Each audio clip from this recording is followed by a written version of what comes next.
गुरुदेवो महादेवो गुरुदेव सदाशिवः गुरुदेवात् परं नास्ति तस्मै श्री गुरुवे नमः। परमादरणीय परमश्रद्धेय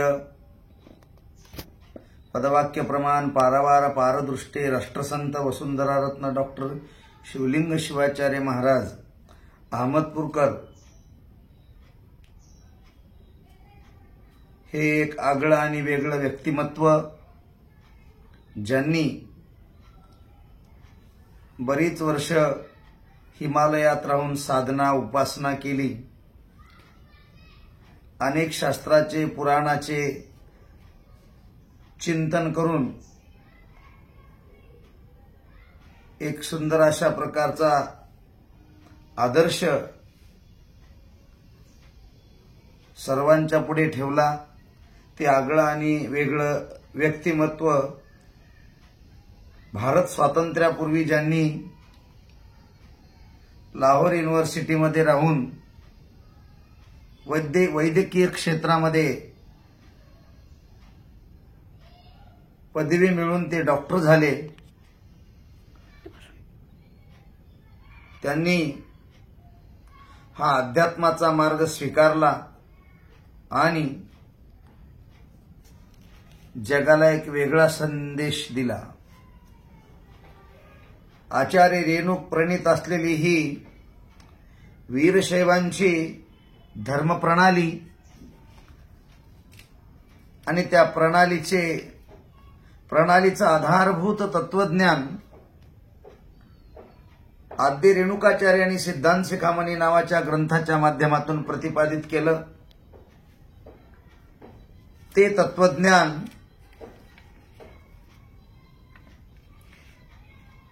लोकार्पण करण्याचं काम राष्ट्रसंत सद्गुरू शिवलिंग शिवाचार्य महाराज यांनी सिद्धांत शिखामणी नावाच्या ग्रंथावर भाष्य लिहून पूर्ण केलेलं आहे।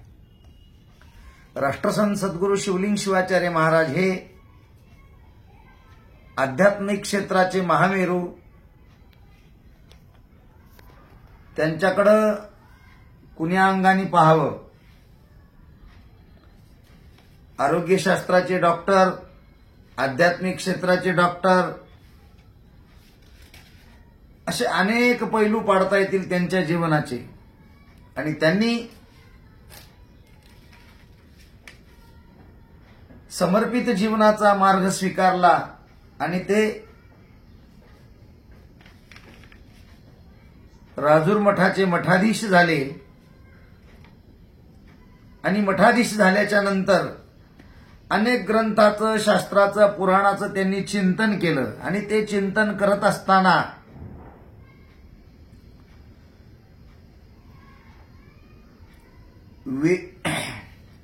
राष्ट्रसंत डॉक्टर शिवलिंग शिवाचार्य महाराजांनी आध्यात्मिक क्षेत्रामध्ये एक वेगळी क्रांती केली। वेद उपनिषदादी जे ग्रंथ आहेत, अष्टादश पुराण प्रणीत अध्यात्माच्या पलीकडचे शैव दर्शनांतर्गत आगमिक तत्वज्ञान शिकवणारी एक विचारधारा, त्या विचारधारेचा प्रचार आणि प्रसार राष्ट्रसंतांनी केला। वीरशैव धर्माचं तत्वज्ञान लोकांपुढे ठेवत असताना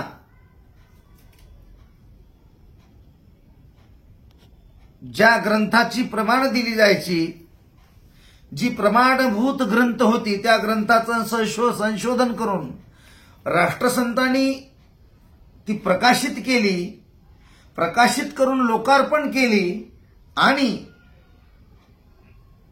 त्याच्यातलं तत्वज्ञान लोकांच्या गळी उतरवण्याचा प्रयत्न केला।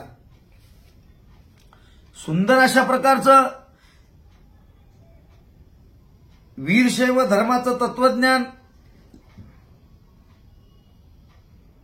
लोकांपुढे ठेवत असताना प्रथमतः त्यांनी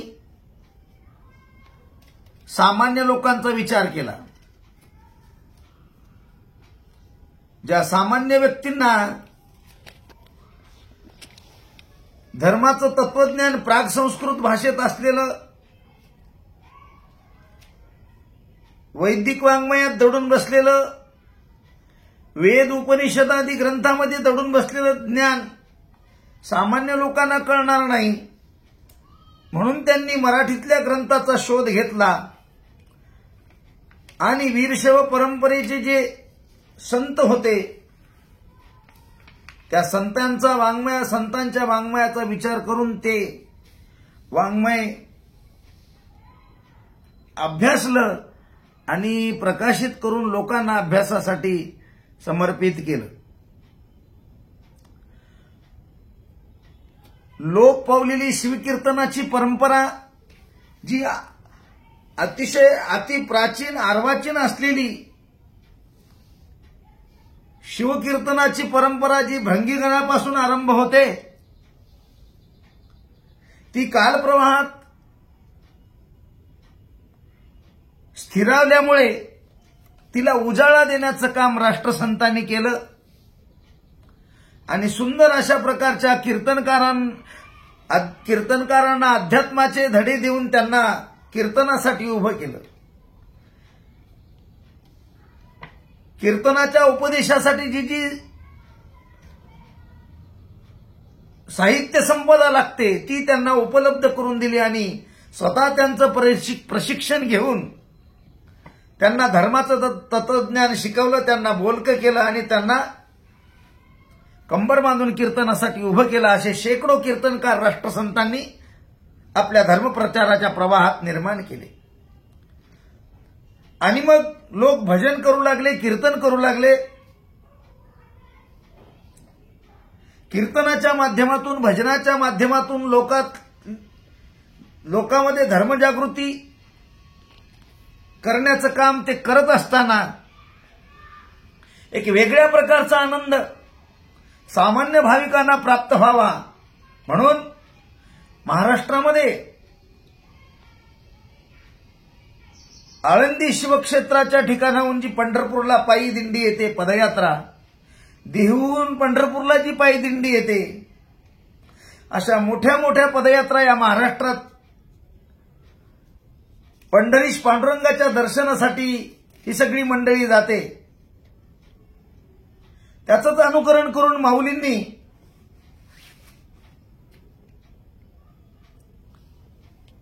कपिलधार पदयात्रेला आरंभ केला. 1955ला राष्ट्रसंत सद्गुरू शिवलिंग शिवाचार्य महाराज अहमदपूरकर यांनी महापदयात्रा आरंभ केली. या महापदयात्रेचा हेतूच हा होता की सामान्यातल्या सामान्य भाविकाला तीर्थयात्रा घडावी.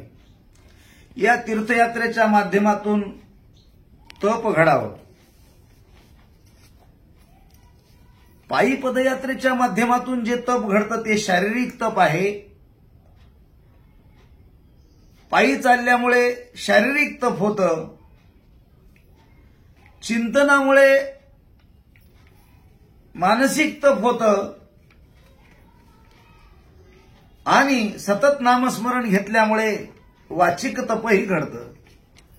अशी त्रितपाने प्रेरित असलेली ही महापदयात्रा राष्ट्रसंतांनी 1955ला आरंभ केली. त्यात खेड्यापाड्यातील, वाड्या वस्तीतील गोरगरीब भाविक ज्यांच्याकडे अर्थार्जन नसायचं आणि दिंडीत आल्याच्या नंतर पैसाही लागायचा नाही आणि प्रसादाची व्यवस्था दिंडीतले भाविक करायचे, असं सुंदर अशा प्रकारचं आयोजन राष्ट्रसंतांनी महापदयात्रेचं केलं. त्या पदयात्रेच्या माध्यमातून धर्माचं चिंतन, धर्माचा जागर मोठ्या प्रमाणात होऊ लागला. रोज मुक्काम दर मुक्काम चालत असलेली ही पदयात्रा वाटेवर मुक्काम करत असताना जिथे मुक्काम असेल तिथे कीर्तन व्हायचं, तिथे जागर व्हायचा. सकाळच्या मुक्कामाला ग्रंथाचं पारायण व्हायचं, 2 वेळा शिवपाठ व्हायचा आणि अनेक भोळ्या भाबड्या लोकांची ज्ञानचर्चा व्हायची. आणि या सगळ्यांना राष्ट्रसंत प्रेरणा देत रोज सकाळी एकदा प्रवचन, सायंकाळी एकदा प्रवचन, प्रवचनाचे ज्ञानाचे डोस पाजून त्यांना आध्यात्मिक समाधान द्यायचे, स्वतः चालायचे आणि चालण्यातून देखील कधी थकायचे नाहीत. काही जिज्ञासू साधक मंडळी, काही जिज्ञासू चिंतनशील मंडळी, काही साहित्यिक मंडळी, काही कीर्तनकार मंडळी महाराजांसोबत 2-2, 4-4 तास चालत चर्चा करायचे आणि त्या चर्चेतून जे ज्ञान प्राप्त झालं त्या ज्ञानाच्या प्रेरणेतून अनेक कीर्तनकार, प्रवचनकार तयार झाले. विशेष म्हणजे ही वीरशैव संस्कृती आगळी आणि वेगळ्या स्वरूपाची आहे. इथे स्त्री आणि पुरुष भेद मानला जात नाही. म्हणून पूर्वीपासून पदयात्रेमध्ये पुरुषापेक्षा स्त्रियांची संख्या जास्त असायची. ज्या स्त्रियांचं जीवन चूल आणि मूल इथपर्यंतच सीमित असायचं त्या स्त्रियांना या पदयात्रेच्या माध्यमातून घरातून बाहेर निघायला मिळालं, अध्यात्माचा आनंद घ्यायला मिळाला, कीर्तनाचा आनंद घ्यायला मिळाला आणि स्वतः त्या भजन करून कीर्तन करू लागल्या. अर्थात त्याही या परंपरेत ज्या अनेक शरणी झाल्या त्यात अक्कनागम्मा आहे, निलांबिका आहे, अनेक स्त्रिया शरणी आहेत आणि त्यात अक्क महादेवी आहे, अलीकडच्या काळात कवयित्री झालेली भावंडीबाई, अशा अनेक स्त्रिया साहित्यिक होत्या. आता साहित्यिक स्त्रिया तर आहेतच, पण आता अनेक स्त्रिया या पदयात्रेच्या माध्यमातून कीर्तन करू लागल्या. आणि हे स्वातंत्र्य, ही प्रेरणा केवळ म्हणजे राष्ट्रसंतांनी दिलेली आहे. आणि लोक चालून माऊलीच्या दर्शनाने समाधानी व्हायचे. त्या क्षेत्राचं महात्म्य संत बसवलिंगांनी पण सुंदर केलेलं आहे. उदंड हे गाती उदंड वर्दिनी उदंड सांगती क्षेत्र महिमा कपिलाधार ऐसे स्थळ कोठे नसे प्रत्यक्ष ते भासे कैलासची. प्रत्यक्ष कपिल मुनीच्या तपश्चर्याने पावन झालेली भूमी म्हणजे कपिलधार भूमी आहे. ज्या ठिकाणी पंचकुंडन नावाचे तीर्थक्षेत्र स्थित आहेत. माऊली म्हणतात पूर्वेकडून या शिवगंगा वाहे उत्तरेशी आहे भागीरथी. वरील प्रत्यक्ष कैलास म्हणजे कपिलधार भूमी आहे. आणि अशा कपिलधार क्षेत्री राष्ट्रसंत सद्गुरू शिवलिंग शिवाचार्य महाराज अनेक भोळ्या भाबड्या भाविकांना, भक्तगणांना घेऊन ह्या पायी पदयात्रेत अनेक वर्षापासून जात असतात. त्या पदयात्रेचा सुवर्ण महोत्सव झालेला आहे आणि त्या पदयात्रेची वाटचाल अमृत महोत्सवाकडे होते आहे. या पदयात्रेमध्ये आपल्याला बहुतांशी महिला, स्त्रिया पाहायला मिळतील. ही संस्कृती, ही परंपराच अशी आहे की नारी नरा सकळी का येथे अधिकार असे देखा वर्णाश्रमाचा उपखा काढूच नये पै. स्त्रियांना आणि पुरुषांना समान अधिकार आणि या ध्येयाने प्रेरित होऊन राष्ट्रसंतांनी सगळ्या भोळ्या भाबड्या भाविकांना एकत्रित करून ही आरंभ केलेली महापदयात्रा अनेक संकल्पाच्या सिद्धीसाठी अनेक भाविक त्या पदयात्रेत उपस्थित राहायचे. काही लोक उपाशी राहून पायी यात्रा करायचे, उपवास करून, काही फलाहार घेऊन, काही अनवाणी चालायचे. आणि मनात एक संकल्प असायचा, कारण मन्मथ माऊली हे चिंतामणी क्षेत्र आहे. राष्ट्रसंत सांगायचे, अरे बाबांनो, तुमच्या मनात जी इच्छा असेल ती माऊलींच्या दर्शनाने पूर्ण होईल. जी जी इच्छा जापकाचे मनी ती आनंदे पूर्वी तसे. म्हणून या पदयात्रेचा परिणाम लोकांची श्रद्धा, त्या श्रद्धेचं फळ म्हणजे व्यसनी लोक निर्व्यसनी झाले. अनेक स्त्रियांचे संकल्प पूर्ण झाले. माऊली म्हणतात ना, पुत्र इच्छा धरोणीमनी तत्पर होती पारायणी. ज्या स्त्रियांना संतती होत नव्हती अशा अनेक स्त्रियांना माऊलींच्या पदयात्रेत पायी चालल्यामुळे माऊलीची कृपा झाली आणि अनेक स्त्रिया लहान लहान एक महिन्याचं 2 महिन्याचं 3 महिन्याचं बाळ घेऊन दिंडीत पायी चालत आल्या. आजही आपल्याला ते प्रत्यक्ष पाहायला मिळतं. म्हणून अनेक स्त्रियांचं जीवन चूल आणि मूलपर्यंत सीमित होतं. त्या सगळ्या स्त्रिया आज बाहेर निघाल्या.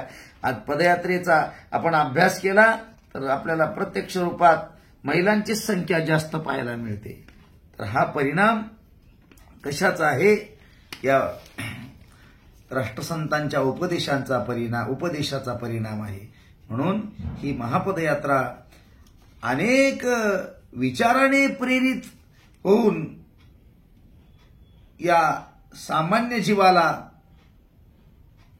भोगाकडून त्यागाकडे घेऊन जाणारी ही पदयात्रा, भेदाकडून अभेदाकडे घेऊन जाणारी ही पदयात्रा, संकुचित विचारसरणी बाजूला सारून समाजाला व्यापक विचाराचे धडे देणारी अतिउच्च ध्येयाने प्रेरित झालेली पदयात्रा राष्ट्रसंत सद्गुरू शिवलिंग शिवाचार्य महाराजांनी आरंभ केली. या पदयात्रेचा वारसा आजही त्यांचे उत्तराधिकारी राजशेखर शिवलिंग शिवाचार्य महाराज अतिशय बालवयात चालवत आहेत. राष्ट्रसंत संत होते, योगी होते, डॉक्टर होते, समाजसेवक होते, राष्ट्रभक्त होते. कुण्या अंगाने त्यांच्याकडे पाहावं? त्यांच्या जीवनातला त्याग अतिशय अवर्णनीय अशा स्वरूपाचा आहे. ज्या अर्थाच्या पाठीमागे अतिवेगाने धावत असलेलं जग, अर्थसंग्रहाच्या पाठीमागे धावत असलेलं जग, या अशा प्रवाहाच्या विरोधात जाऊन राष्ट्रसंतांनी अर्थाचा त्याग केला आणि आपल्या 104 वर्षाच्या जीवन प्रवाहामध्ये राष्ट्रसंतांनी कधी कुणाच्या एकही रुपयाचा लोभ केला नाही, कधी तो स्वीकारला सुद्धा. हे एवढं मोठं समर्पण, हा एवढा मोठा त्याग म्हणजे एक आध्यात्मिक क्षेत्रात काम करणाऱ्या लोकांसाठी फार मोठा आदर्श आहे. त्यांची जीवन पद्धती, त्यांच्याकडे पाहत असताना एक उत्कृष्ट वैद्य, एक उत्कृष्ट डॉक्टर, एक उत्कृष्ट वक्ता, एक उत्कृष्ट लेखक, एक उत्कृष्ट कवी, एक उत्कृष्ट वेदांती, एक उत्कृष्ट भाष्यकार, अशा वेगवेगळ्या अंगाने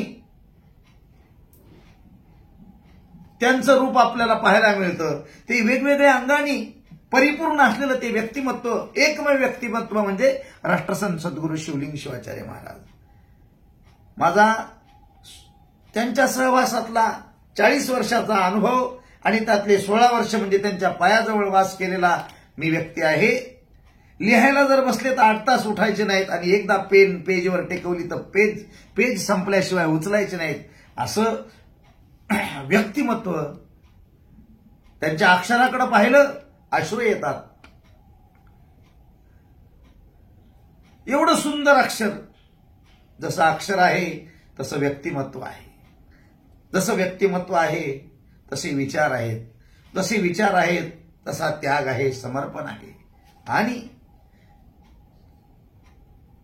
अशा व्यक्तिमत्वाच्या विचाराच्या प्रवाहात आज करोडो भाविक त्या विचाराच्या प्रवाहात आलेले आहेत आणि त्यांनी राष्ट्रसंतांचा आश्रय घेतला आणि त्यांच्या सहवासात राहून आपलं जीवन धन्य करून घेतलेलं आहे. असं हे व्यक्तिमत्व, जगावेगळं व्यक्तिमत्व आता भविष्यात होणार नाही. कारण आपण पाहतो रेणुकाचार्यांच्या नंतर 400 वर्षांनी महात्मा बसवण्ण आले. जगज्योती महात्मा बसवेश्वर, क्रांतिसूर्य जगज्योती महात्मा बसवेश्वर, भक्ती भांडारी महात्मा बसवेश्वर आणि त्यांच्यानंतर 400 वर्षांनी मन्मथ माऊली आले. शिवयोगी संत शिरोमणी मन्मथ माऊली एक आगळे आणि वेगळे संत, ज्यांनी स्वयंप्रकाश या ग्रंथाच्या माध्यमातून स्वयंविचाराचं तत्वज्ञान जगाला दिलं आणि सुंदर अशा प्रकारची ही शिवसंप्रदायाची परंपरा आणि त्या परंपरेसाठी लागणारी ग्रंथसंपदा निर्माण करून बार्शी ते पंढर शिखर शिंगणापूर पायी वारी करून पंढरपूर क्षेत्री शिवकीर्तन करून सगळ्या वारकऱ्यांना जागवलं आणि पंढरीश परमात्मा पांडुरंगाला आव्हान केलं. आणि ते आव्हान करत असताना पंढरीश परमात्म्याला उद्देशून ते म्हणतात, तू ही झालाशे गर्विष्ठ आयसे भासे मद स्पष्ट. असे उद्गार मन्मथ माऊलींनी पंढरीश परमात्म्याच्या पुढे उभा टाकून वाळवंटात काढले आणि सांगितलं, स्वये शिवभक्त असशी शिवनिंदा का ऐकशी. आणि वाळवंटात माऊलींनी पदयात्रेचा मुक्काम पडलेला असताना वाळवंटात शिवतोची देव येरते सेवक या भंगावर कीर्तन करून हजारो वारकऱ्यांची मनं जिंकली आणि ती सर्व वारकरी मंडळी माऊलीवर फिदा झाली आणि माऊलीचं कीर्तन ऐकून आनंदी झाली आणि त्यांनी माऊलीला सबसंतान का राजा अशी पदवी दिली. आजही पेठेमध्ये मन्मथ माऊलीचा मठ पंढरपूर क्षेत्री स्थित आहे. त्या मठाला दानपत्र आहेत आणि आजही ते आपल्याला पाहायला स्थित आहे. त्याच माऊलींचा वारसा चालवणारे राष्ट्रसंत सद्गुरू शिवलिंग शिवाचार्य मन्मथ माऊली नंतर 400 वर्षांनी आले आणि त्यांनी एक वेगळा आदर्श आपल्या पुढे ठेवला. सुंदर अशा प्रकारच्या शिवकीर्तनाची निर्मिती, शिवकीर्तनाची परंपरा, भजनाची परंपरा, भक्तीची परंपरा, ज्ञानाची परंपरा निर्माण केली आणि एक वेगळा आदर्श आपल्या पुढे ठेवून ते संजीवन समाधीस्थ झाले. असे सद्गुरुनाथ त्यांनी आरंभ केलेली ही मन्मथ माऊलीची पदयात्रा आज त्या पदयात्रेची वाटचाल अमृत महोत्सवाकडे होते आहे. म्हणून राष्ट्रसंतांनी जे कार्य केलं ते कार्य अवर्णनीय अशा स्वरूपाचं आहे, अनिर्वचनीय अशा स्वरूपाचं आहे. त्यांनी केलेल्या कार्याचा गौरव करण्याकरता आपल्याकडे शब्द नाहीत. म्हणून त्या राष्ट्रसंतांच्या सदैव ऋणात राहून त्यांच्या चरणाप्रती आदर भावना व्यक्त करून त्यांच्या चरणी साष्टांग प्रणिपात करून इथेच थांबतो. ओम तत्सत. शांती शांती शांती.